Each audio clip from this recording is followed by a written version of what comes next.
Gang rape చేశారని ఓ minor బాలికిచ్చిన ఫిర్యాదుతో డెహ్రాడూన్ పోలీసులు ఇద్దరిని అరెస్ట్ చేశారు.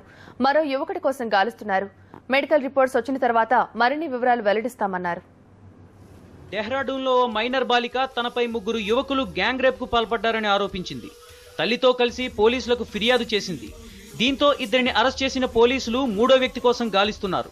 పరిచయస్తుడైన ఓ యువకుడు బాలికను నమ్మించి తన ఫ్రెండ్స్ రూమ్ కు తీసుకెళ్లాడని, అక్కడ మరో ఇద్దరు కలిసి సామూహిక అత్యాచారానికి పాల్పడ్డారని పోలీసులు కేసు నమోదు చేశారు. పోలీసుల అదుపులో ఉన్న ఇద్దరూ తమకే పాపం తెలియదన్నారు. డబ్బుల కోసమే బాలిక తమను తప్పుడు కేసులో ఇరికించేందుకు ప్రయత్నిస్తోందని చెప్పారు. అక్కడ అసలేం జరగలేదు. నేను నదీం వాళ్ళ రూమ్ లో టీవీ చూస్తూ ఉన్నాం. ఆమె నుంచి మొబైల్ ను లాక్కున్నామని మమ్మల్ని ఇరికిస్తోంది. నాకేమీ తెలియదు. నేను చదువుకుంటున్నాను. ఆమెను నేను తీసుకురాలేదు. తనను చూడటం కూడా ఇదే మొదటిసారి. పోలీసులు బాధితురాలతో పాటు పట్టుబడిన ఇద్దరిని వైద్య పరీక్షలకు పంపారు. మెడికల్ రిపోర్ట్స్ వచ్చిన తర్వాత మిగతా వివరాలు వెల్లడిస్తామన్నారు.